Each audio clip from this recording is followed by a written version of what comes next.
बच्चों अज की इस MPP की वर्चुअल क्लास के स्वागत है। अज के लैक्चर के बेसिकली असी जिथे परसों वाला लैक्चर छड्डिया सी उत्थों ही असी जोड़ा है इस लैक्चर में जोड़ा है वो शुरू करा। ठीक है जी, असी उधर जोड़ा है पोस्ट कलोनीलिज्म या उत्तर जो बस्तीवाद के बारे चर्चा कर रहे हैं। असी इसका अर्थ देख असी इसके अर्थ पर चर्चा कर ली हुई है। असी जोड़े ये होर आसपैक्ट्स है चर्चा कर रही हुई है। एडवर्ड सेड के जोड़े विचार है पोस्ट कलोनीलिज्म के चर्चा कर ली है। उस तो बाद गायत्री चक्रवर्ती स्पाइक के जोड़े विचार से वो भी चर्चा कर ली है। सो मैं थोड़ा जहा जोड़ा क्योंकि कल लैक्चर अपना नहीं लग सके किसी वजह ना, क्योंकि कॉलेज बहुत रुझान से इस करके लैक्चर जो मैं नहीं लै सकिया। सो मैं थोड़ा जहा रिपीट कर देना कि जो एडवर्ड सेड सीगा वो कहता सीगा कि जो बस्तीवादी व्यवस्था से उसका जो इंपैक्ट है वो जड़िया कॉलोनीज से गया। तो जे असी बस्तीवादी व्यवस्था के गल करिए तो जोड़े ब्रिटिशर्स से कॉलोनाइजर से उन्होंने जो ईस्ट से उन्होंने ओरिएंट किया। ठीक है, उन्होंने जो कल्चर से अनसिविलाइज पिया सैवेज पिया। सो इन्हों अकल नहीं हैगी। सो ये वो अपनी जी नस्ल से सुपीरियर किया वाइट मैन बर्डन की जी थ्योरी है वो जोड़ा। अच्छा, फिर अगर असी दूसरी अगर गल करिए कि हूँ जरा होमी के बाबा है उन्हें डिफरेंट कलोनीअल टर्म्स जड़ियाँ यूज की पोस्ट कलोनीअल टर्म्स जिदे नाल उन्हें पोस्ट कलोनीअलिज्म जोड़ा है डिफाइन करने की कोशिश की है या उन्होंने परिभाषित करने की जी कोशिश की है। हूँ जरा होमी के बाबा है अगर उसकी असी गल करिए ये होमी के बाबा जोड़े प्रोफैसर है language and director of humanities Harvard university के मतलब इंडियन ओरिजिन के जोड़े प्रोफैसर ने इंडियन ने वैसे और ये बाहर जोड़े हेवर्ड यूनिवर्सिटी है वो पढ़ाते। ठीक है जी, ये इन्हों असी एक उगी शख्सियत मानते हैं उनके पीरियड ऑफ उत्तर बस्तीवाद के पीरियड के उन्हें जोड़े कुछ पोस्ट कलोनीअल टर्म्स जी डिवेलप की या पोस्ट कलोनीअल स्टडीज़ के कुछ टर्मिनोलॉजी जिन्होंने आप कहेंगे शब्दावली जिन्होंने आप कहेंगे उन्होंने ये वो पहले गल कर रहे हैं हाइब्रिड कल्चर। ठीक है जी, हाइब्रिड कल्चर को असं अगर पंजाबी कहना हो दो तरह की सभ्याचारक व्यवस्था के उपर सिंपल लैंगुएज है कह सकते। तो अगर गल करिए फिर उन्हें शब्द यूज किया मिमिक्री। मिमिक्री का अर्थ होता नकल लाना, किसी की नकल उतारना या नकल लगाना। फिर उन्हें एक होर वर्ड यूज किया कल्चरल डिफरेंस, सभ्याचारक असमानतावां शब्द की वरतों की। फिर उन्हें एक होर वर्ड यूज किया एम्बीवैलेंस। ठीक है, फिर उन्हें एक होर वर्ड यूज किया वो सीगा उन्होंने आप कहने अनंसिएशन। ठीक है जी, फिर वो एक होर वर्ड यूज कर रहा है स्टीरियोटाइप। सो ये जो सारे शब्द है ये बस्तीवादी व्यवस्था के विचों ही निकले। मतलब ये सारे शब्द जोड़े बस्तीवादी व्यवस्था की ही ने।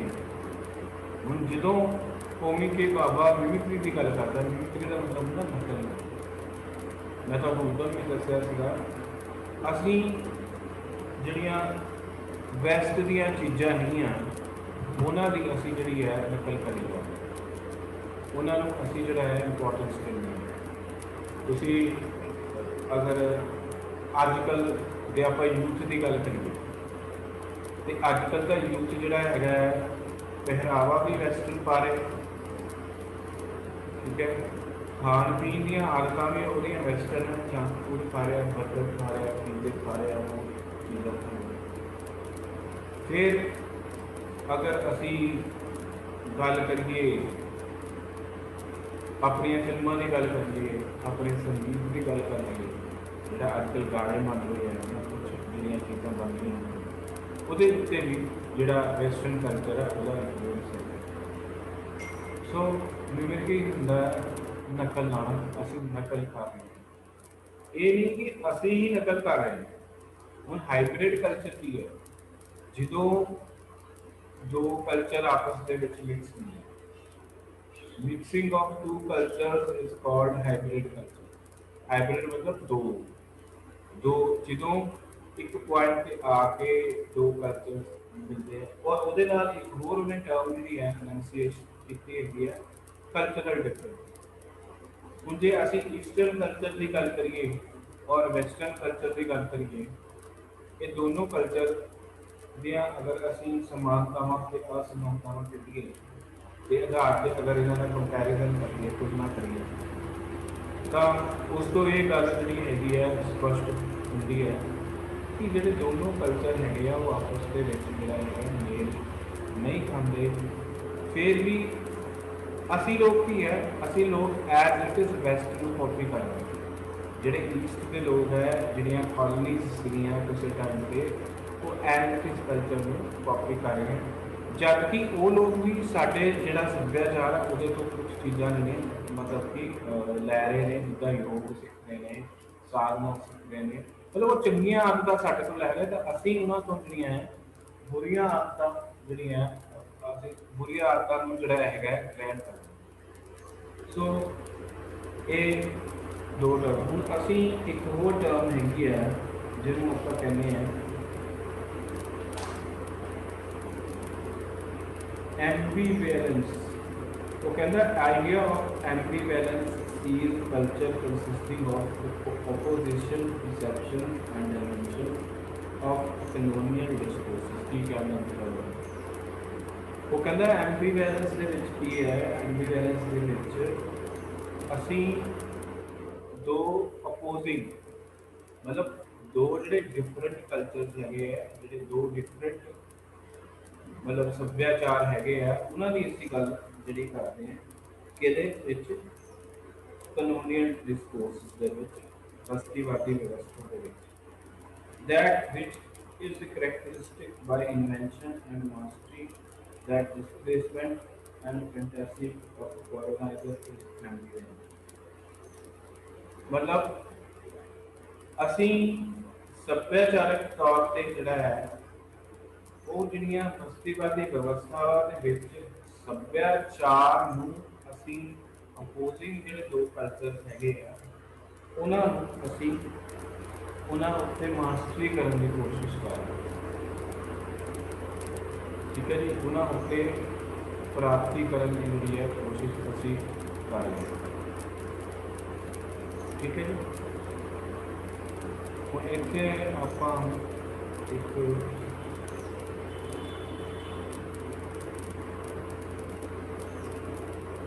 आ देखो कहते जी post colonial criticism examine the effect of imperialistic views of जेड़े इफेक्ट जेड़े प्रभाव कलोनीलिज्म ने छड्डे उसका अध्ययन असी पोस्ट कलोनीलिज्म के करते हैं ਅਤੇ ਉਹਦਾ ਪ੍ਰਭਾਵ ਜਿਹੜੀਆਂ ਓਰੀਐਂਟਲ ਸੁਸਾਇਟੀਜ਼ ਸੀਗੀਆਂ ਉਹਨਾਂ ਉੱਤੇ ਕੀ ਪਿਆ ਇਹਦੀ ਗੱਲ ਵੀ ਅਸੀਂ ਜਿਹੜੀ ਹੈ ਠੀਕ ਹੈ ਗੱਲ ਅੱਗੇ ਸਮਝ। ठीक है जी, पोस्ट कलोनियल क्रिटिसिज्म की set of theoretical and critical strategies used to examine the culture literature politics history of formal colony. ਜਿਹੜਾ ਫਾਰਮਰ ਕਾਲੋਨੀਜ਼ ਸੀਗੀਆਂ ਜਿਹੜੀਆਂ ਫਾਰਮਰ ਬਸਤੀਆਂ ਸੀਗੀਆਂ ਉਹਨਾਂ ਦੇ ਵਿੱਚ ਸੱਭਿਆਚਾਰ ਸਾਹਿਤਿਕ ਰਾਜਨੀਤਿਕ ਇਤਿਹਾਸ ਦੇ ਜਿਹੜਾ ਅਸੀਂ ਵਿਚਾਰਾਤਮਕ ਜਾਂ ਤੁਸੀਂ ਕਹਿ ਲਓ ਥਿਓਰੈਟੀਕਲ ਪੁਆਇੰਟ ਆਫ ਵਿਊ ਤੋਂ ਜਿਹੜੇ ਜਦੋਂ ਅਸੀਂ ਉਸ ਨੀਤੀ ਦਾ ਜਾਂ ਸਟ੍ਰੈਟਜੀ ਦਾ ਅਧਿਐਨ ਕਰਦੇ ਹਾਂ ਉਸ ਨੂੰ ਵੀ ਅਸੀਂ ਜਿਹੜਾ ਪੋਸਟ ਕਲੋਨੀਅਲ ਕ੍ਰਿਟਿਸਿਜ਼ਮ ਹੈਗਾ ਜਾਂ ਜਿਹਨੂੰ ਆਪਾਂ ਕਹਾਂਗੇ ਆਲੋਚਨਾ ਹੈਗੀ ਹੈ ਉਹਦੇ ਵਿੱਚ ਅਸੀਂ ਸ਼ਾਮਿਲ ਕਰਾਂਗੇ। फिर अगला है post colonial theory deals with reading and writing of literature written in previously country colonized countries। ਇਹਦੇ ਵਿੱਚ ਜਿਹੜਾ ਸਾਹਿਤ ਲਿਖਿਆ ਗਿਆ, ਹੁਣ ਮੈਂ ਤੁਹਾਨੂੰ ਅੱਗੇ ਵੀ ਦੱਸਿਆ ਸੀਗਾ, ਜਿਹੜੀਆਂ ਵੈਸਟਰਨ ਕੰਟਰੀਜ਼ ਸੀਗੀਆਂ ਉਹਨਾਂ ਨੇ ਆਪਣੇ ਇਹ ਇੱਕ ਮਿੱਥ ਸਥਾਪਿਤ ਕੀਤੀ, ਜਿਹੜੀਆਂ ਬਸਤੀਆਂ ਸੀਗੀਆਂ ਕਿ ਸਾਡਾ ਜਿਹੜਾ ਕਲਚਰ ਬਹੁਤ ਵਧੀਆ ਹੈ, ਸਾਡਾ ਜਿਹੜਾ ਸਾਹਿਤ ਹੈ ਬਹੁਤ ਵਧੀਆ ਹੈ, ਸਾਡੀ ਜਿਹੜੀ ਨਸਲ ਆ ਉਹ ਬਹੁਤ ਵਧੀਆ ਹੈ। ਤੇ ਜਿਹੜੇ ਇਹ ਲੋਕ ਨੇ ਉਹ ਕੀ ਨੇ, ਇਹ ਅਨਸਿਵਲਾਈਜ਼ਡ ਨੇ, ਇਹ ਅਸਭ्य ਨੇ, ਇਹ ਸੈਵਜ ਨੇ, ਇਹਨਾਂ ਨੂੰ ਕੁਛ ਨਹੀਂ ਪਤਾ, ਇਹ ਆਪਸ ਵਿੱਚ ਲੜਦੇ ਰਹਿੰਦੇ ਆ, ਇਹ ਧਾਰਮਿਕ ਮਾਨਸਿਕਤਾ ਨਾਲ ਘਿਰੇ ਹੋਏ ਨੇ।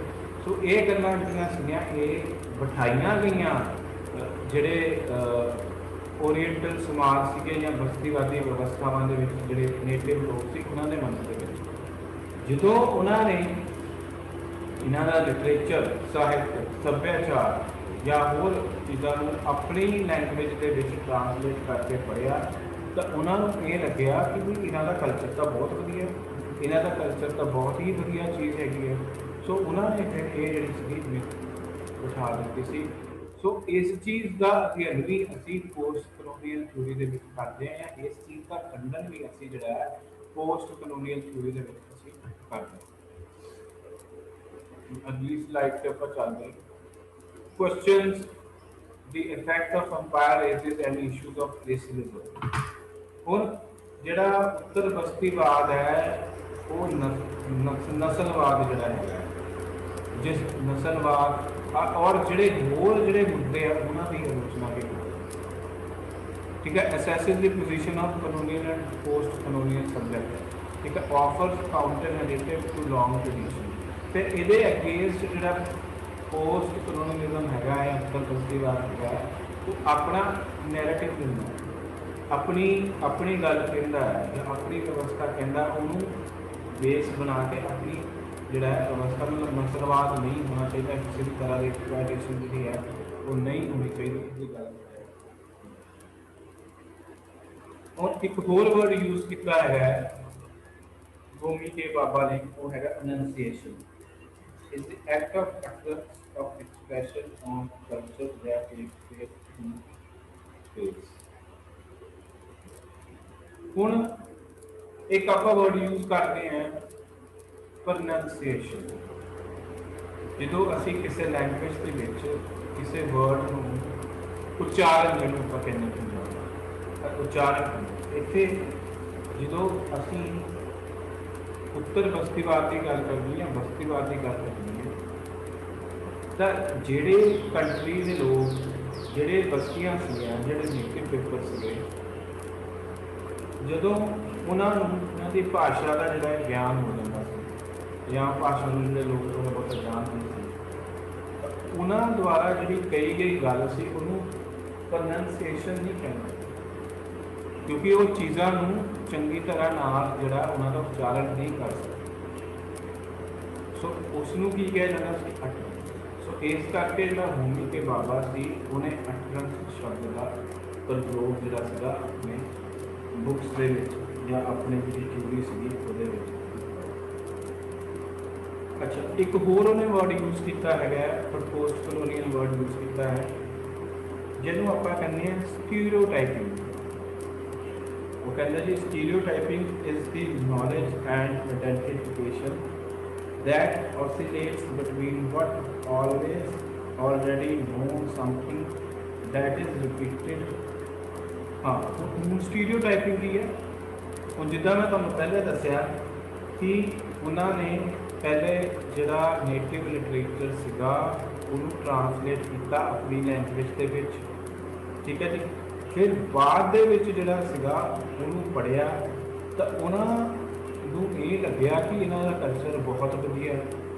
ਸੋ ਉਹਨਾਂ ਨੇ ਜਿਹੜਾ ਨੇਟਿਵ ਲੋਕ ਸੀਗੇ ਜਿਹੜੇ ਉੱਥੇ ਦੇ ਵਸਿੰਦੇ ਸੀ ਰਹਿਣ ਵਾਲੇ ਉਹਨਾਂ ਬਸਤੀਆਂ ਦੇ, ਉਹਨਾਂ ਦੇ ਮਨਾਂ ਦੇ ਵਿੱਚ ਇਹ ਚੀਜ਼ ਬਿਠਾਈ ਕਿ ਜਿਹੜੇ ਇੱਥੇ ਦੇ ਲੋਕ ਹੈ ਉਹਨਾਂ ਨੂੰ ਕੁਛ ਨਹੀਂ ਪਤਾ, ਉਹ ਅਨਸਿਵਲਾਈਜ਼ਡ ਹੈ, ਉਹ ਧਾਰਮਿਕ ਜਿਹੜੀਆਂ ਧਾਰਨਾਵਾਂ ਉਹਨਾਂ ਦੇ ਨਾਲ ਘਿਰੇ ਹੋਏ ਆ, ਉਹ ਜਾਤੀ ਦੇ ਆਧਾਰ 'ਤੇ ਲੜਦੇ ਆ, ਧਰਮ ਦੇ ਆਧਾਰ 'ਤੇ ਲੜਦੇ ਆ ਜਾਂ ਹੋਰ ਕਿਸੇ ਆਧਾਰ ਉੱਤੇ ਜਿਹੜਾ ਲੜਦੇ ਆ। ਸੋ ਇਹ ਜਿਹੜੇ ਲੋਕ ਨੇ ਬੜੇ ਬੈਕਵਰਡ ਨੇ, ਠੀਕ ਹੈ। ਔਰ ਇਹਨੂੰ ਬਾਰ-ਬਾਰ ਉਹਨਾਂ ਨੇ ਕਿਹਾ इस चीज़ ਨੂੰ बार-बार रिपीट किया। सो इस चीज़ ਨੂੰ, इस टर्म ਨੂੰ ਜਿਹੜਾ होमी के बाबा ਸੀਗਾ, ਉਹਨੇ ਜਿਹੜਾ ਹੈਗਾ स्टीरियोटाइपिंग ਦਾ ਨਾਮ ਦਿੱਤਾ ਕਿ स्टीरियोटाइप मतलब बार-बार। स्टीरियो मतलब ਤੁਸੀਂ ਸੁਣਿਆ ਹੋਣਾ स्टीरियो ਹੁੰਦੇ ਸੀ ਅੱਗੇ ਜਿਹਦੇ ਵਿੱਚ ਗਾਣੇ ਅਸੀਂ ਸੁਣੀ ਦੇ ਕੈਸਟ ਲਾ ਕੇ। ਸੋ ਜਿਹੜੀ ਗੱਲ ਬਾਰ-ਬਾਰ ਉਹਨਾਂ ਨੇ ਰਿਪੀਟ ਕੀਤਾ ਉਸ ਚੀਜ਼ ਨੂੰ, ਔਰ ਉਸ ਚੀਜ਼ ਨੂੰ ਜਿਹੜਾ ਸੀਗਾ ਜਿਹੜੇ ਥਿੰਕਿੰਗ ਪੀਪਲ ਸੀ, ਉੱਥੇ ਦੇ ਰਹਿਣ ਵਾਲੇ ਲੋਕ ਸੀ, ਉਹਨਾਂ ਦੇ ਮਨਾਂ ਦੇ ਵਿੱਚ ਬਿਠਾ ਦਿੱਤਾ। ਤੇ ਦੂਸਰੀ ਗੱਲ ਇਹਦੇ ਵਿੱਚ ਹੈ used by different colonizer because it creates identity with the large group of people. ਉਹਨਾਂ ਨੇ ਆਪਣੀ ਪਹਿਚਾਣ ਸਥਾਪਿਤ ਕਰਨ ਵਾਸਤੇ ਸਟੀਰੀਓਟਾਈਪਿੰਗ ਨੂੰ ਯੂਜ਼ ਕੀਤਾ। ਸਟੀਰੀਓਟਾਈਪਿੰਗ ਨੂੰ ਯੂਜ਼ ਕੀਤਾ। ਇਹ ਗੱਲ ਬਾਰ-ਬਾਰ ਕਹੀ ਕਿ ਇੱਥੇ ਦੇ ਲੋਕ ਜਿਹੜੇ ਆ ਬੈਕਵਰਡ ਨੇ, ਇੱਥੇ ਦੇ ਲੋਕ ਜਿਹੜੇ ਸੈਵਿਜ ਨੇ, ਅਨਸਿਵਲਾਈਜ਼ਡ ਨੇ, ਇਹ ਸਾਰੀਆਂ ਚੀਜ਼ਾਂ ਹੁਣ ਬਾਰ-ਬਾਰ। ਔਰ ਇਹ ਜਿਹੜੀ ਆ ਮਿੱਥ ਬਿਠਾਈ, ਇਹ ਵਹਿਮ ਬਿਠਾਇਆ, ਇਹ ਸੁਪਰਸਟੀਸ਼ਨ ਬਿਠਾਈ ਕਿ ਸਾਡਾ ਕਲਚਰ ਜਿਹੜਾ ਬਹੁਤ ਵਧੀਆ ਹੈ। ਸਾਡਾ ਕਲਚਰ, ਉਹਨਾਂ ਦਾ ਕਲਚਰ ਬਹੁਤ ਵਧੀਆ ਜੀ, ਨਗਨ ਕਲਚਰ ਹੈ ਜੀ ਇਹਨਾਂ ਦਾ ਕਲਚਰ ਹੈ। ਆਪਣੇ ਆਪ ਨੂੰ ਮਤਲਬ ਹਾਲੇ ਤੱਕ ਜਿਹੜਾ ਹੈਗਾ ਉਹ ਜਿਹੜਾ ਹੈ, ਠੀਕ ਹੈ ਜੀ। ਸੋ ਇੱਕ ਹੋਰ ਵਰਡ ਯੂਜ਼ ਕਰਦਾ ਹੈਗਾ ਹੋਮੀ ਕੇ ਬਾਬਾ। ਉਸ ਤੋਂ ਬਾਅਦ ਆਪਣਾ ਲੈਕਚਰ ਮੈਂ ਜਿਹੜਾ ਹੈ ਖਤਮ ਕਰਾਂਗਾ। ਥਰਡ ਸਪੇਸ, ਠੀਕ ਹੈ ਜੀ। ਜਿਹੜੀ ਰੀਅਲ ਸਪੇਸ ਹੁੰਦੀ ਹੈ ਜਾਂ ਫਿਜ਼ੀਕਲ ਸਪੇਸ ਹੁੰਦੀ ਹੈ ਉਹਨੂੰ ਆਪਾਂ ਫਸਟ ਸਪੇਸ ਕਹਿੰਦਾ। ਜਿਹੜੀ ਵਰਚੁਅਲ ਸਪੇਸ ਹੁੰਦੀ ਹੈ ਉਹਨੂੰ ਸੈਕੰਡ ਸਪੇਸ ਕਹਿੰਦਾ। ਜਦੋਂ ਅਸੀਂ ਇਹਨਾਂ ਦੋਨਾਂ ਸਪੇਸਿਸ ਨੂੰ ਇਕੱਠਾ ਕਰ ਦਈਏ, ਜਿਹੜੀ ਰੀਅਲ ਸਪੇਸ ਹੈ ਔਰ ਵਰਚੁਅਲ ਸਪੇਸ ਹੈ, ਉਹ ਰੀਅਲ ਸਪੇਸ ਕੀ ਸੀ? ਰੀਅਲ ਸਪੇਸ ਸੀ ਕੋਲੋਨਾਈਜ਼ਰ ਜਿਹੜੇ ਬਸਤੀਆਂ ਬਣਾਏ, ਤੇ ਵਰਚੁਅਲ ਸਪੇਸ ਕੀ ਸੀਗੇ? ਨੇਟਿਵ ਪੀਪਲ, ਠੀਕ ਹੈ, ਜਿਹੜੇ ਲੋਕ ਉੱਥੇ ਰਹਿੰਦੇ ਸੀ, ਜਿਹੜੇ ਲੋਕਾਂ ਨੂੰ ਬਸਤੀਆਂ 'ਚ ਤਬਦੀਲ ਕੀਤਾ ਗਿਆ, ਉਹਨਾਂ ਨੂੰ ਆਪਾਂ ਕਹਿੰਦੇ ਵਰਚੁਅਲ। ਜਦੋਂ ਇਹਨਾਂ ਦੋਨਾਂ ਸਪੇਸਿਸ ਦੀ ਜਿਹੜੀ ਹੈ ਫਿਊਜ਼ਨ ਹੁੰਦੀ ਹੈ, ਇਕੱਠੇ ਹੁੰਦੇ, ਉਹਨੂੰ ਆਪਾਂ ਥਰਡ ਸਪੇਸ। ਔਰ ਸੋ ਮਿਕਸਿੰਗ ਆਫ ਕਲਚਰ ਦੀ ਗੱਲ ਹੁੰਦੀ ਹੈ, ਮਲਟੀ ਕਲਚਰਲਿਜ਼ਮ ਦਾ ਜਿਹੜਾ ਕੰਸੈਪਟ ਹੈ ਇੱਥੇ ਮਿਲਦਾ। ਮਿਕਸਿੰਗ ਆਫ ਕਲਚਰ, ਮਲਟੀ ਕਲਚਰਲਿਜ਼ਮ ਕੀ ਹੈ ਤੁਹਾਨੂੰ ਮੈਂ ਪਹਿਲੇ ਦੱਸ ਚੁੱਕਾ। ਬਹੁਤ ਸੰਖਿਆਵਾਦ ਜਾਂ ਬਹੁਤਵਾਦ ਨਾ ਮਿਕਸਿੰਗ ਆਫ ਕਲਚਰ। ਭਾਰਤ ਦੀ ਅਗਰ ਤੁਸੀਂ ਐਗਜ਼ਾਮਪਲ ਹੈ, ਭਾਰਤ ਦੇ ਵਿੱਚ ਡਿਫਰੈਂਟ ਭਾਸ਼ਾਵਾਂ ਬੋਲਣ ਵਾਲੇ ਲੋਕ ਹੁੰਦੇ, ਡਿਫਰੈਂਟ ਪਹਿਰਾਵੇ ਵਾਲੇ ਲੋਕ ਹੁੰਦੇ, ਠੀਕ ਹੈ।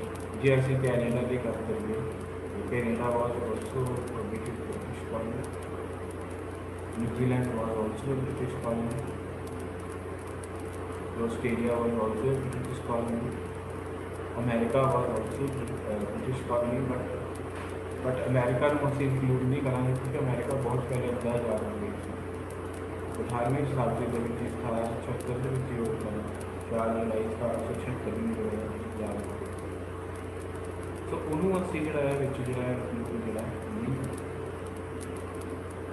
ਠੀਕ ਹੈ। ਹੁਣ ਜੇ ਹੋਮੀ ਕੇ ਬਾਬਾ ਦੇ ਜਿਹੜੇ ਆਪਾਂ ਗੱਲ ਕਰੀਏ, ਉਹਨੇ ਜਿਹੜਾ ਲਿਟਰੇਚਰ ਲਿਖਿਆ ਜਾਂ ਉਹਨੇ ਜਿਹੜੀਆਂ ਕਿਤਾਬਾਂ ਲਿਖੀਆਂ, ਠੀਕ ਹੈ ਜੀ। 1990 ਦੇ ਵਿੱਚ ਉਹਨੇ ਇੱਕ ਕਿਤਾਬ ਲਿਖੀ ਸੀ ਨੇਸ਼ਨ ਐਂਡ ਰਿਲੇਸ਼ਨ। ਜਿਹਦੇ ਇਹ ਮੈਂ ਤੁਹਾਨੂੰ ਇਸ ਕਰਕੇ ਦੱਸ ਰਿਹਾ ਕਿਉਂਕਿ 2 ਨੰਬਰ ਦੇ ਵਿੱਚ ਤੁਹਾਨੂੰ ਪੁੱਛ। ਫਿਰ ਇੱਕ ਹੋਰ ਕਿਤਾਬ ਲਿਖੀ ਸੀਗੀ ਐਜੂਕੇਸ਼ਨ ਆਫ ਕਲਚਰ 1994। ਜਿਹੜੀ ਪਹਿਲੀ ਕਿਤਾਬ ਸੀਗੀ ਨੇਸ਼ਨ ਅਤੇ ਰਿਲੇਸ਼ਨ, ਉਹ ਜਿਹੜਾ ਮਾਈਕਲ ਫੂਕੋ ਸੀਗੇ, ਉਹਦੇ ਜਿਹੜਾ ਪਾਵਰ ਦਾ ਕੰਸੈਪਟ ਸੀਗਾ ਨੌਲੇਜ ਦੇ ਨਾਲ ਰਿਲੇਟਡ, ਉਹਦੇ ਤੋਂ ਪ੍ਰਭਾਵਿਤ ਹੋ ਕੇ ਜਿਹੜਾ ਹੋਮੀ ਕੇ ਬਾਬਾ ਉਹਦੀ ਕਿਤਾਬ ਸੀ। ਉਸ ਤੋਂ ਬਾਅਦ ਲੋਕੇਸ਼ਨ ਆਫ ਕਲਚਰ ਜਿਹੜੀ ਕਿਤਾਬ ਸੀਗੀ, ਉਹ ਜਿਹੜਾ ਐਡਵਰਡ ਸੈਟ ਨੇ ਜਿਹੜਾ ਓਰੀਐਂਟਲਿਜ਼ਮ ਦਾ ਜਿਹੜਾ ਆਪਣੇ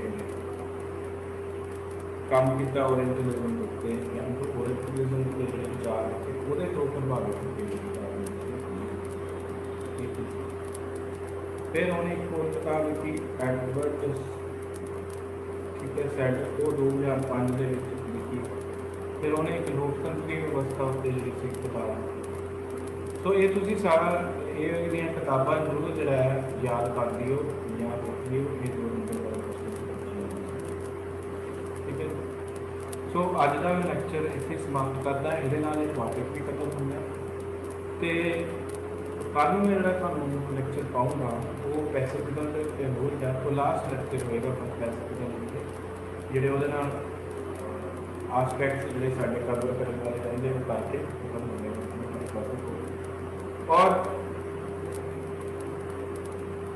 ਔਰ ਉਸ ਤੋਂ ਬਾਅਦ ਜਿਹੜਾ ਅਸੀਂ ਲਾਸਟ ਟੌਪਿਕ ਆਪਣਾ ਹੈਗਾ ਐਨਵਾਇਰਨਮੈਂਟਲਿਜ਼ਮ, ਵਾਤਾਵਰਨ ਨਾਲ, ਉਹ ਵੀ ਮੈਂ ਤੁਹਾਨੂੰ ਸ਼ਾਇਦ ਕੱਲ੍ਹ ਹੀ ਉਹਦੇ ਉੱਤੇ ਤੁਹਾਨੂੰ ਕੁਛ ਨਾ ਕੁਛ ਕਰਦਾ ਕਰਕੇ ਤੁਹਾਨੂੰ ਉਹਦੇ ਉੱਤੇ ਪਾ ਦੂੰਗਾ ਕੱਲ੍ਹ, ਠੀਕ ਹੈ ਜੀ।